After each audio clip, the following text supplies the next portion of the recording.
নমস্কার, দেখছেন কলকাতা টিভির সঙ্গে রয়েছে আমি স্বর্ণালী। শুরু করছি আজ নজরে যে খবর, অর্থাৎ আজকে সারাদিন ধরে নজরে যে খবরগুলো থাকবে সেই দিকেই আমাদের নজর থাকবে এবং তা নিয়ে হাজির হয়েছে এই মুহূর্তে। এবং আজকে যেই বিষয়গুলিতে আমরা নজর দৃষ্টিপাত করব তা হলো, প্রথমেই রাখবো নজর ভাঙড়ের দিকে, তার পাশাপাশি থাকবে জগদ্দলের দিকেও। অর্থাৎ ভাঙড়ে গতকাল আমরা যেমন দেখেছি শওকত মোল্লার হুঁশিয়ারি দলীয় কর্মীদেরই, সেই দিকে যেমন আমাদের নজর থাকবে, পাশাপাশি জগদ্দলে গতকালই আমরা দেখেছি শুট আউট, একের পর এক গুলি চালনার ঘটনা ঘটছে জগদ্দলে। কেন বারবার উত্তপ্ত হচ্ছে ব্যারাকপুর শিল্পাঞ্চল, তার পাশাপাশি চলছে অর্জুন এবং সোমনাথ শ্যামের মধ্যে দ্বন্দ্ব, সেই দ্বন্দ্ব জারি রয়েছে এখনো জগদ্দলে। অর্থাৎ দেখা যাচ্ছে যে উত্তর 24 পরগনার ক্ষেত্রে বারে বারে শিল্পাঞ্চল চর্চার কেন্দ্র হয়ে যাচ্ছে। কেন, সেই কারণে সেই দিকেও আমাদের নজর থাকবে। পাশাপাশি যেদিকে আমাদের নজর থাকবে, এখনো পর্যন্ত জারি রয়েছে মহার্ঘ ভাতার জন্য আন্দোলন, এবং সেই আন্দোলন জারি রেখেছে সংগ্রামী যৌথ মঞ্চ। এবং তাদের যেমনটা হুঁশিয়ারি রয়েছে যে যতদিন পর্যন্ত তাদের বকেয়া দিয়ে তারা না পাচ্ছেন, ন্যায্য ভাতা তারা না পাচ্ছেন, ন্যায্য বকেয়া তারা না পাচ্ছেন, ততদিন পর্যন্ত কিন্তু তাদের এই আন্দোলন চলবে। এবং পাশাপাশি কর্মবিরতির ডাকও তারা কিন্তু দিয়েছেন। পাশাপাশি অবশ্যই নজর থাকবে সন্দেশখালীর দিকে, কেননা 11 দিন পেরিয়ে গেলেও এখনো পর্যন্ত কিন্তু অধরাই রয়েছেন তৃণমূল নেতা শেখ শাহজাহান। যদিও অডিও ক্লিপ তিনি প্রকাশ্যে এনেছেন, পাশাপাশি গতকালই তিনি দ্বারস্থ হয়েছেন আদালতের, কিন্তু এখনো পর্যন্ত শেখ শাহজাহান কিন্তু অধরা, সেদিকেও অবশ্যই আমাদের নজর থাকবে। পাশাপাশি রাজ্যের পাশাপাশি কিন্তু আমাদের নজর থাকবে যেদিকে, যে রাহুল গান্ধীর ভারত জোড়ো ন্যায় যাত্রা কিন্তু ইতিমধ্যেই শুরু হয়েছে, এবং সেদিকেও আমাদের নজর থাকবে। তবে প্রথমেই যে দিকে আমরা নজর রাখবো তা হলো বকেয়া ডিএ, অর্থাৎ এখনো পর্যন্ত কিন্তু বকেয়া ডিএর আন্দোলন জারি রয়েছে এবং আন্দোলন চালিয়ে যাচ্ছে সংগ্রামী যৌথ মঞ্চ। এবং যেমনটা তারা জানিয়েছেন যে কর্মবিরতির ডাক দেওয়া হবে, অর্থাৎ শুধুমাত্র একদিন বা দুদিনের কর্মবিরতি নয়, কিন্তু লাগাতার কর্মবিরতির ডাক রয়েছে, এমনটাই দিয়েছে সংগ্রামী যৌথ মঞ্চ, এবং সেদিকেই আমাদের নজর থাকবে। এবং এ বিষয়ে আমরা সরাসরি চলে যাব, আমাদের প্রতিনিধি রয়েছেন শুভঙ্কর মণ্ডল আমাদের সঙ্গে, বিস্তারিত জানবো তার থেকে।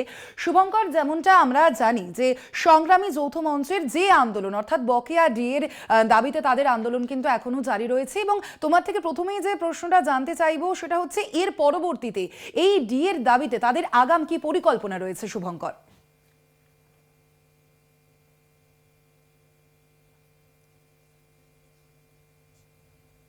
তারা মহা মিছিল করবে এবং সেই মিছিল একটি হাজরা থেকে, একটি হাওড়া থেকে এবং একটি শিয়ালদা থেকে সেই মিছিল সংগঠিত হবে, যেখানে শুধুমাত্র যে কর্মচারীরা থাকছেন এমন নয়, বিশেষ করে সেখানে কিন্তু যারা নিয়োগ থেকে বঞ্চিত চাকরি প্রার্থী তাদেরকেও আহ্বান করা হয়েছে, তারাও থাকবে বলে সংগ্রামী যৌথ মঞ্চের তরফ থেকে জানানো হয়েছে।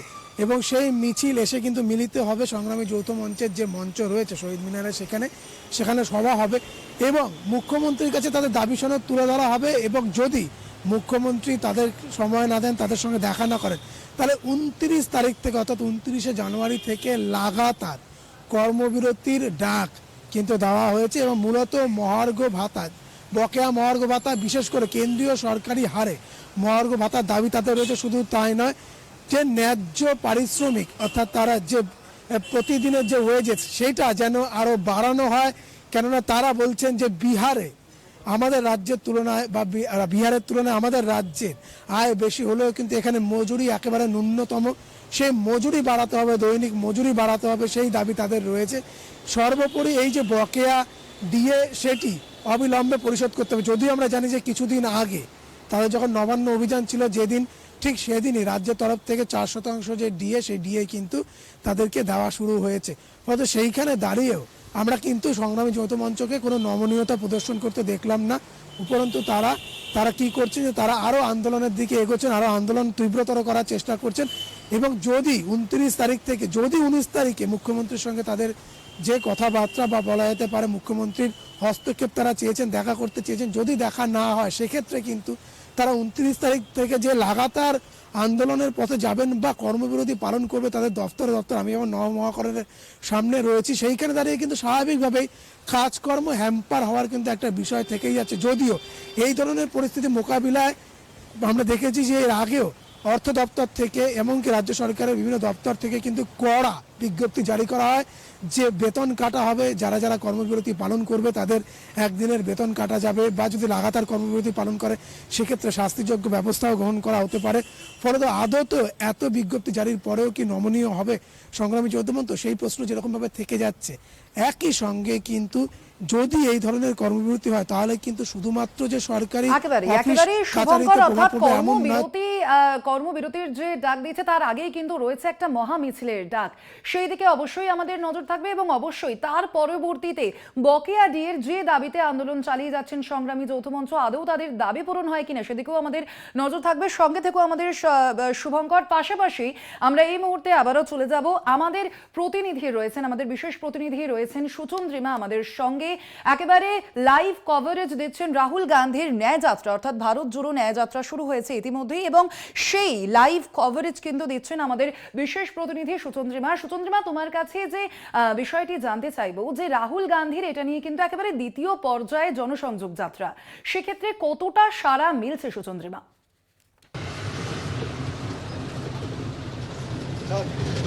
ভারত জোড়ো ন্যায় যাত্রার আজকে তৃতীয় দিন। আমরা এই মুহূর্তে রয়েছে কোহিমাতে। কোহিমার বিশেষবামা থেকে আজকে তৃতীয় দিনের যাত্রার সূচনা হয়েছে। সকাল 8টায় একদম যে নির্ধারিত সময়, সেই নির্ধারিত সময় যাত্রার সূচনা। এবং আমি এখন যে বাসে রয়েছি এটা এই রাহুল গান্ধীর যাত্রার কনভয়ের মধ্যেই, কারণ তুমি জানো স্বর্ণালী যে উত্তর পূর্ব ভারতের যে 11 দিন এই যাত্রা যাচ্ছে যেখান দিয়ে, সেখানে সুরক্ষা ব্যবস্থা নিয়ে অনেক প্রশ্ন রয়েছে এবং এখানে পাওয়ার জন্য প্রশাসনের তরফ থেকে কিন্তু সবুজ সংকেত ছিল না।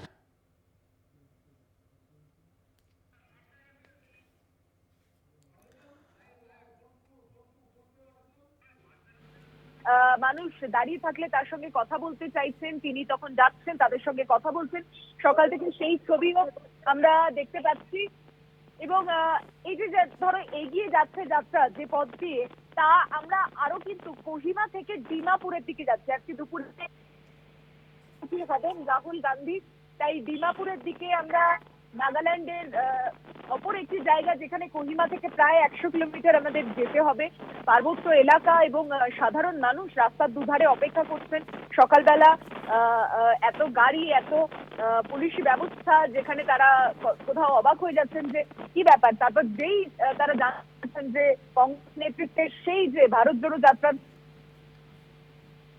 ন্যায় যাত্রা, রাস্তার দুধারে যেরকম পুলিশি ব্যবস্থা রয়েছে ঠিক তেমন ভাবেই সাধারণ মানুষ তারা কিন্তু এতে যোগ দিতে উৎসুক এবং তাদের অংশগ্রহণে বোঝা যাচ্ছে যে কোথাও এই নাগাল্যান্ডকে বলা হয় যে কালচারাল হেরিটেজ, এখানে যে সংস্কৃতি, এখানকার ফেস্টিভ্যাল খুবই উল্লেখযোগ্য এবং তা শুধুমাত্র ভারত প্রসিদ্ধ নয়, জগৎ প্রসিদ্ধ। দূর দূরান্ত থেকে নাগাল্যান্ডের সেই কালচারাল ফেস্টিভ্যাল গুলিতে বিদেশিরা আসেন, দেশীয় মানুষজন অংশগ্রহণ করতে আসেন।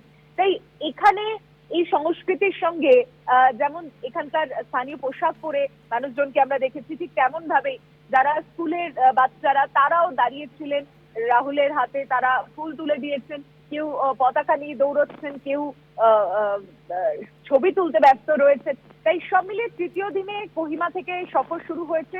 আমরা গন্তব্যের দিকে এগিয়ে যাচ্ছি। দুপুরবেলা সাংবাদিকদের মুখোমুখি হওয়ার কথা রাহুল গান্ধীর, তাই আপাতত সকালবেলার চিত্রটা এখনো পর্যন্ত এই জায়গাতেই রয়েছে। স্বর্ণালী।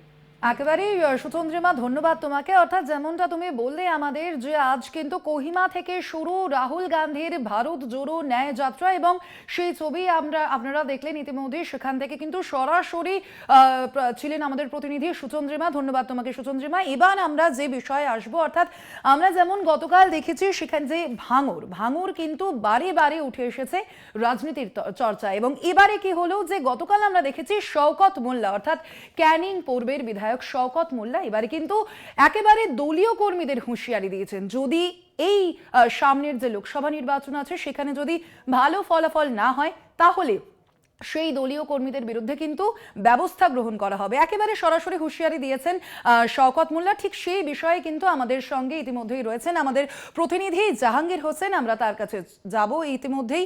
জাহাঙ্গীর, যেমনটা আমি বলছি যে শওকত মোল্লা কিন্তু প্রথম থেকে আমরা যেমন দেখেছি উনি বিরোধীদের বারে বারে বিরোধীদের বিরুদ্ধে কিন্তু সুর চড়িয়েছেন। এবারে কিন্তু একেবারে দলীয় কর্মীদের বিরুদ্ধে সুর চড়ালেন শওকত মোল্লা। তোমার কাছে প্রথমেই জানবো যে কি বললেন শওকত মোল্লা এবং এখনো পর্যন্ত তার কি ফলাফল রয়েছে। প্রথমে তোমাকে জানিয়ে দেই যে ভাঙড় 1 নম্বর ব্লকে একটি রাজনৈতিক কর্মী সম্মেলন হয়, আর সেখানেই মঞ্চে থেকেই কর্মী সমর্থকদের উদ্দেশ্য করে তিনি বলেন যে সামনে লোকসভা নির্বাচন, আর সেই লোকসভা নির্বাচনে যদি কোনো বুথে ফল খারাপ হয়, রেজাল্ট খারাপ হয়, তাহলে সেই বুথের সভাপতি, অঞ্চল সভাপতি এবং কি প্রধান, উপপ্রধান সহ যারা দায়িত্বে আছে তাদেরকে বরখাস্ত করে দেওয়ার বন্দোবস্ত করা। পাশাপাশি যদি প্রতিটা অঞ্চলে 3 জন করে রাজনৈতিক পর্যবেক্ষক নিযুক্ত করা হবে, তারা কিনা ওই এলাকায় রিপোর্ট দেবেন।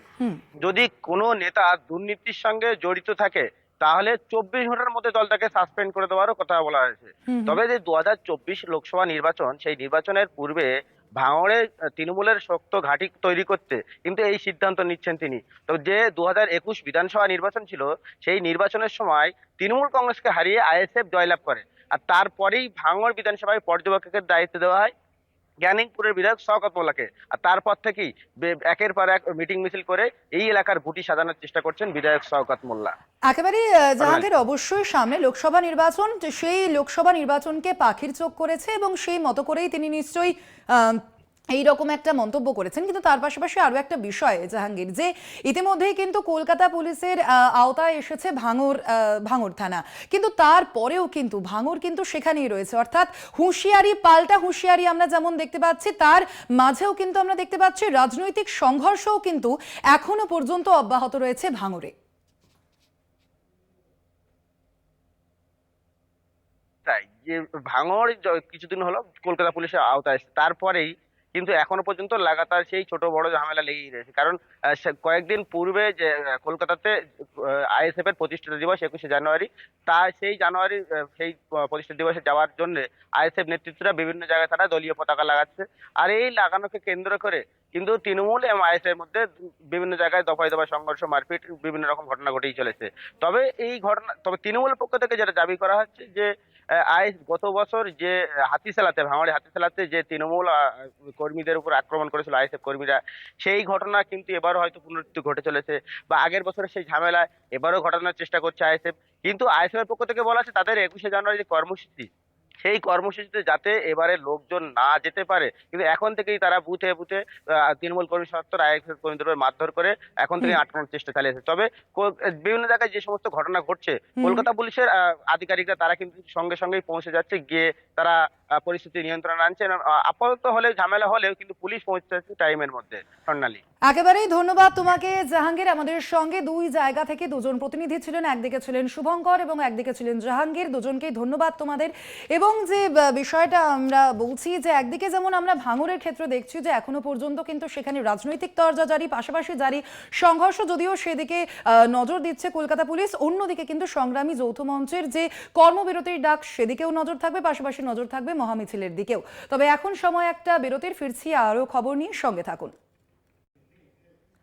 ফেলাম বিরতির পর এবার আমাদের যেদিকে নজর থাকবে অর্থাৎ সন্দেশখালীর দিকে। 11 দিন পেরিয়ে গেলেও এখনো পর্যন্ত তৃণমূল নেতা শেখ শাহজাহান কিন্তু অধরা এবং তার খোঁজে এখনো পর্যন্ত চলছে তল্লাশি। এবং সেই ঘটনাতেই গতকালই বিচারপতির ভৎসনার মুখে পড়েছে পুলিশ। তিনি যেমনটা বলেছেন পুলিশকে যে এখনো পর্যন্ত 11 দিন পেরিয়ে গেলেও কেন এখনো পর্যন্ত সন্দেশখালী কাণ্ডে অধরা শেখ শাহজাহান, ঠিক সেই নিয়েই আমরা এই মুহূর্তে কথা বলবো। সরাসরি রয়েছেন আমাদের প্রতিনিধি সঞ্জিত চক্রবর্তী। সঞ্জিত, 11 দিন পেরিয়ে গেছে, এখনো পর্যন্ত অধরা শেখ শাহজাহান। তিনি অডিও বার্তা দিচ্ছেন, পাশাপাশি তিনি তার আইনজীবী মারফত জানাচ্ছেন হাইকোর্টের দ্বারস্থ হয়েছেন তিনি, কিন্তু এখনো পর্যন্ত তার কোনো খোঁজ পাওয়া যাচ্ছে না। কোথায় রয়েছেন সন্দেশখালীর ডন, কি জানা যাচ্ছে? দেখো, একেবারে ঠিক। ইতিমধ্যে সন্দেশখালী কাণ্ডে কিন্তু 4 জনকে গ্রেপ্তার করা হয়েছিল 9 তারিখে এবং 11 তারিখে। সব মিলিয়ে কিন্তু এই অভিযোগ কিন্তু ইতিমধ্যে 4 জনকে জেলে হেফাজতে পাঠানো হয়েছে। এখন প্রশ্ন হচ্ছে শেখ শাহজাহান কোথায়। তুমি জানো গতকালকে আদালতের কাছে তার আইনজীবী ভার্চুয়াল অর্থাৎ সশরীরে না থাকলেও ভার্চুয়ালের মাধ্যমে কিন্তু তার আদালতের মামলায় যুক্ত হতে চেয়েছেন। সব মিলিয়ে যে শেখ শাহজাহান যে এলাকাতেই আছে কিন্তু বলা বাহুল্য, আমরা কিন্তু এই খবর কিন্তু কলকাতা টিভিতে বারবার দেখানোর চেষ্টা করেছিলাম, আমাদের দেখিয়েছিলাম। চলতি মাসের 7ই জানুয়ারি কিন্তু সুকুমার মাহাতো অর্থাৎ সন্দেশখালীর বিধায়ক সুকুমার মাহাতো তিনি দাবি করেছিলেন যে আইনি কোনো জটিলতা রয়েছে, আইনি সমস্যা রয়েছে, যার জন্য তিনি সামনে আসতে পারছেন না। অডিও বার্তা দিলেন কিন্তু সশরীরে আসতে পারছেন না। এটা যেমন প্রশ্ন রয়েছে, অন্যদিকে বলেছেন তিনি এলাকাতেই রয়েছেন, সেই খবরেই কিন্তু শিলমোহর পড়ছে। এবং তার ভাই শেখ আলমগীর কিন্তু দাবি করেছেন যে বিরোধীরা যতই বলুক বিদেশে পালিয়ে গেছে, বাংলাদেশে চলে গেছে, অন্য জায়গায় চলে গেছে, কিন্তু বিরোধীরা আবার বলছে তাদের ফোনের মেসেজ, হোয়াটসঅ্যাপ মেসেজ সব আসছে, কোথায় শেখ শাহজাহান রয়েছে, কোন প্রধানের বাড়ি, কোথায় কোথায় রয়েছে তার স্থায়ী ঠিকানা, সবটাই কিন্তু বলছেন। সেই কথা বলে সে আলমগীরও কিন্তু একই দাবি করেছিলেন যে শেখ শাহজাহান এলাকাতেই রয়েছে। সব মিলিয়ে শেখ শাহজাহান সশরীরে না আসলেও যেমন দেখা যাচ্ছে আইনি সমস্যার মধ্যে তিনি ভার্চুয়াল এবং মাধ্যমে তিনি আদালতের দ্বারস্থ হয়েছে, সেটা গতকালকে 10 দিনের মাথায় সেটা জানা গেছে। এখন আজকে 11 দিন চলে যাওয়ার পরে যে সশরীরে শেখ শাহজাহান সামনে কবে আসবে, এটা যেমন প্রশ্ন সন্দেশখালী মানুষের, রাজ্যবাসীর কাছে, পুলিশের কাছেও তাই। পুলিশ ইতিমধ্যে তুমি জানো বৈশাখ পুলিশ জেলা ইতিমধ্যে কিন্তু কড়া পদক্ষেপ নিয়েছে। এর আগেই রাজ্যের ডিজি রাজীব কুমার তিনি গ্রেপ্তারের নির্দেশ দিয়েছিলেন। তারপরে একাধিক জায়গায় কলকাতা বাসন্তীরায়, দামাকালী, সরবেরিয়ার একাধিক পয়েন্ট অর্থাৎ মিনাকা, নাইয়াট, সন্দেশখালী একাধিক জায়গায় কিন্তু চেকিং শুরু হয়েছে। এখনো পুলিশি তল্লাশি চলছে। এই জায়গাতেই কিন্তু পুলিশের বিরুদ্ধে প্রশ্নটা উঠছে যে পুলিশ যেমনটা বিরোধীরা বারে বারে বলেছে যে পুলিশ কিন্তু সব জানে শেখ শাহজাহান কোথায় আছে, কিন্তু পুলিশ ইচ্ছাকৃতভাবে শেখ শাহজাহানকে খুঁজছে না। অর্থাৎ এখনো পর্যন্ত সত্যিই তো আমরা দেখতে পাচ্ছি 11 দিন কিন্তু পেরিয়ে গিয়েছে, কিন্তু এখনো কিন্তু শেখ শাহজাহান সেই অধরাই রয়েছে। কি জানাচ্ছে পুলিশ আধিকারিকরা এ বিষয়ে, সঞ্জিত? দেখো, অন্তরালে শেখ শাহজাহান থাকলেও পুলিশের তরফ থেকে যে স্টেটমেন্ট, তারা তো সেইভাবে প্রকাশ্যে কিছু বলতে চাইছেন না, অর্থাৎ মিডিয়ার সামনে মুখ খুলতে চাইছেন না। ইতিমধ্যে 4 জনকে এই ঘটনায় কিন্তু গ্রেপ্তার করা হয়েছে, তাদের জেলে পর্যন্ত পাঠানো হয়েছে, বরিশাল মহকুমা আদালতে তোলা হয়েছিল। কিন্তু শেখ শাহজাহান কোথায় এই নিয়ে কিন্তু তারা তল্লাশি করছে, বিশেষ করে তার মোবাইল সুইচ বন্ধ এবং তার লোকেশন টাওয়ার ট্রেড করার চেষ্টা করছে। সব মিলিয়ে পুলিশের তরফ থেকে এখনও শেখ শাহজাহান কোথায়, এটা যেমন লাখ টাকার প্রশ্ন, তেমনি যে শেখ শাহজাহান এখন কোথায় রয়েছে, তার অবস্থান কোথায়, সেটা জানার চেষ্টা করছে পুলিশ। কিন্তু প্রশ্ন হচ্ছে যে যেখানে আদালতে ভার্চুয়ালের মাধ্যমে তার আইনজীবী গেলেন যে শেখ শাহজাহান সশরীরে না থাকলেও এমনি আছেন, কিন্তু তারপরে শেখ শাহজাহানকে খুঁজে পাওয়া যাচ্ছে না। এটা কিন্তু প্রশাসনের কাছে কিন্তু বড় মাথা ব্যথার কারণ রয়েছে, বিশেষ করে বরিশাল পুলিশ জেলার পক্ষ থেকে। তারা বারবার দাবি করছেন, বিভিন্ন জায়গায় তারা তল্লাশি চালাচ্ছেন, বিভিন্ন পয়েন্টে, কখনো জলপথে, কখনো স্থলপথে, কিন্তু শেখ শাহজাহানকে খুঁজে পাচ্ছে না। বিরোধীরা দাবি করছেন হয়তো তাদের ছত্রছায়া, অর্থাৎ শাসক দলের ছত্রছায়া রয়েছে, পুলিশ তাকে সেন্টার দিচ্ছে, কিন্তু কিন্তু তদন্ত অন্য কথা বলছে। তারা বলছে তদন্তের সাথে ইতিমধ্যে ভিডিও ফুটেজ দেখে যেমন 4 জনকে গ্রেপ্তার করা হয়েছে শেখ শাহজাহানের খোঁজে। একেবারেই তাই সঞ্জিত। অর্থাৎ এখনো পর্যন্ত যে 3000 যে অভিযুক্ত মানুষ ছিলেন সন্দেশখালী কাণ্ডে, তাদের মধ্যে কিন্তু মাত্র 4 জনকে গ্রেফতার করা হয়েছে এবং তা নিয়েও কিন্তু বিচারপতির ভর্ৎসনার মুখে পড়েছে পুলিশ। তুমি সঙ্গে থাকো সঞ্জিত। এবার আমরা সরাসরি চলে যাব যেদিকে, তা হলো জগদ্দলে, অর্থাৎ ভাঙড় থেকে সরাসরি জগদ্দলে। জগদ্দলে গতকালই আমরা দেখেছি শুট আউট হয়েছে এবং ব্যারাকপুর শিল্পাঞ্চলে বারে বারে কেন এই শুট আউট চলছে, পাশাপাশি কিন্তু চলছে একই সঙ্গে অর্জুন শ্যাম দ্বন্দ্ব, অর্থাৎ বারে বারে কিন্তু চর্চার কেন্দ্রে উঠে আসছে শিল্পাঞ্চল। এবং তা নিয়েই আমরা চলে যাব আমাদের সরাসরি, আমাদের সঙ্গে রয়েছেন আমাদের প্রতিনিধি শুভজিৎ সিং, তার কাছে। শুভজিৎ, অর্থাৎ যেমনটা আমি বলছিলাম যে বারে বারে কিন্তু চর্চার কেন্দ্র হয়ে উঠছে শিল্পাঞ্চল, তা কেন? এবং শুধুমাত্র কি অর্জুন শ্যাম দ্বন্দ্ব, সেখানেও কিন্তু একটা আলোকপাত বারে বারে করতেই হচ্ছে। কতটা তাৎপর্যপূর্ণ এই দুই বিষয়? দেখো, তুমি জানো স্বাভাবিকভাবেই বেশ কিছুদিন ধরেই সাংসদ অর্জুন সিং এবং সোমনাথ সেনের মধ্যে যে দ্বন্দ্ব, তা অত্যন্ত কিন্তু চরমে। আজ থেকে নয়, বিগত 1 থেকে 2 মাস আগে থেকে লাগাতার আক্রমণ প্রতি আক্রমণে দেখেছে ভাটপাড়াবাসী। তার মধ্যে কখনো গুলি, কখনো বোমা। গতকালকেও এক ছাত্রনেতার বাড়ি লক্ষ্য করে পরপর 3 রাউন্ড গুলি চালানোর অভিযোগ ওঠে দুষ্কৃতীদের কাছে। ছাত্রনেতার দাবি, এলাকায় বাড়ছে দুষ্কৃতী দৌরাত্ম্য। তৃণমূল ছাত্র পরিষদের কর্মী হয়ে বা নেতা হয়ে যদি এমন কথা বলেন, তাহলে সাধারণ মানুষের নিরাপত্তা নিয়ে একটা কিন্তু প্রশ্ন উঠছে। তুমি শুধু গতকালকে ঘটনাটা আমি বাদই দিচ্ছি, গতকালকে ঘটনা শুধু গুলি চলেছে, তার আগে একাধিকবার বাড়ির সামনে লক্ষ্য করে গুলি, বাড়ি থেকে ডেকে বার করে গুলি, বাড়ির সামনে ইসাপুরে তৃণমূল কংগ্রেসের যিনি শহর সভাপতি রয়েছেন তাকে কুপিয়ে খুন করার মতো কিন্তু আমরা চিত্র দেখেছি এই ব্যারাকপুর শিল্পাঞ্চলে। কিন্তু প্রতিবারেই একটাই যোগ পুলিশের কাছে উঠে এসছে, যে ভিন রাজ্য থেকে নাকি দুষ্কৃতীরা আসছে এবং ভিন রাজ্য থেকে অস্ত্র আমদানি হচ্ছে। পুলিশের কোথাও একটা যেন খামতি থেকেই যাচ্ছে, যেমন বলা যেতে পারে পুলিশের যেমন যখন গ্রেপ্তার হচ্ছে তারপরেই জানা যাচ্ছে ভিন রাজ্যের যোগ। কেন পুলিশ আগের থেকে কিন্তু তাদেরকে গ্রেপ্তার করতে পারছে না, বা এমন কোনো ঘটনা ঘটছে তারপরে কেন পুলিশ জানতে পারছে? বেশ কিছুদিন আগে উত্তর ব্যারাকপুর পুরসভার 13 নম্বর ওয়ার্ডের যিনি কাউন্সিলর রয়েছেন, তার যিনি স্বামী রয়েছেন, তাকেও কিন্তু খুন করার একটা পরিকল্পনা হয়েছিল। তাতেও কিন্তু এই ভিন রাজ্যে যোগ দেখা গেছে এরকম হুম। একাধিকবার। একদিকে যেমন অর্জুন সিং এবং সোমনাথ শ্যামের দ্বন্দ্ব চলছে, অপরদিকে সেই একই পরিমাণে কিন্তু ব্যারাকপুর শিল্পাঞ্চলে দুষ্কৃতীদের একটা দৌরাত্ম্য কিন্তু বেড়েই চলেছে। প্রকাশ্য দিবালোক কখনো ব্যবসায়ীকে দোকানে ঢুকে গুলি করে খুন করা হচ্ছে। তুমি জানো, আমি যদি একটু বিগত দিনে যাই, 2023 সালের এই জুলাই মাসের দিকে স্বর্ণ ব্যবসায়ী ব্যারাকপুরে, সেই স্বর্ণ ব্যবসায়ীকে দোকানে ঢুকে ডাকাতির চেষ্টা, ডাকাতিতে বাধা দিতে গেলে সেই স্বর্ণ ব্যবসায়ী মালিককে বুকের মধ্যে গুলি করা হয় 3 থেকে 4 রাউন্ড, তারপরেই কিন্তু ঘটনাস্থলেই তার মৃত্যু হয়। এরকম একাধিকবার মৃত্যুর ঘটনা আর একাধিকবার বিহার যোগ বা ভিন রাজ্যের যোগ যদি দেখা যেতে হুম। পারে, স্বাভাবিকভাবে পুলিশের ভূমিকা নিয়েও কিন্তু একটা অবশ্যই প্রশ্ন উঠেছে। গতকালের ঘটনা ঘটে যাওয়ার পরে এখনো কিন্তু পর্যন্ত দুষ্কৃতী রয়েছে অধরা, স্বাভাবিকভাবেই এলাকার মানুষও কিন্তু আতঙ্কে রয়েছেন। রাত বাড়লেই দুষ্কৃতী তাণ্ডব বাড়ছে, রাত বাড়লেই যেমন অস্ত্র আমদানি বাড়ছে এখানে, পুলিশ কেন ধরতে পারছে না? পুলিশের অর্থাৎ কাছে শুভজিৎ, যেমনটা তুমি পর্যাপ্ত বলছো পরিমাণ যে দুষ্কৃতীদের দৌরাত্ম্য যেমন বাড়ছে, পাশাপাশি কিন্তু অস্ত্রের আমদানিও ঘটছে, সেক্ষেত্রে আমি এইটা জানতে চাইছি যে অর্জুন এবং শ্যামের মধ্যে যে দ্বন্দ্ব চলছে, কোথাও গিয়ে কি স্থানীয় মানুষ কি বলছেন? তারা কি এটা মনে করছেন কোথাও গিয়ে যে এই বিধায়ক এবং সাংসদের মধ্যে যে দ্বন্দ্ব চলছে তার ফলে তারা এই স্থানীয় বিষয়গুলিতে গুরুত্ব দিতে পারছেন না? কি বলছেন স্থানীয় মানুষ, সেটাও একবার জানবো। দেখো, স্থানীয় মানুষদের দাবি যে যেভাবে দুজনের মধ্যে যে কোন্দল চলে যাচ্ছে, কখনো বিধায়ক সোমনাথ শ্যাম, সাংসদ অর্জুন সিংকে, তাতে কিন্তু যখন এলাকার মানুষরা তাদের ঘটনা জানাতে যাচ্ছেন, তারা কিন্তু সেইভাবে সময় দিতে পারলেও কিন্তু পর্যাপ্ত সময় তারা দিতে পারছেন না। সেদিকেও কিন্তু একটা খামতি থাকে। তোমাকে আরেকটা কথা আমি বলে রাখি, সাধারণ মানুষের কথা অনুযায়ী, যে যারা এলাকায়, ধরো যেমন এলাকায় গতকালকে যে ঘটনা ঘটেছে, বিধায়কের কাছে যারা ভীত হয়ে রয়েছেন, তৃণমূল ছাত্র পরিষদের তারা গেছিলেন, তারা বিধায়ক আশ্বস্ত করেছেন যে দুষ্কৃতীদের ধরা পড়বে, কিন্তু এখনো পর্যন্ত দুষ্কৃতীদের নাকি গ্রেফতার করা যায়নি পুলিশের পক্ষ থেকে।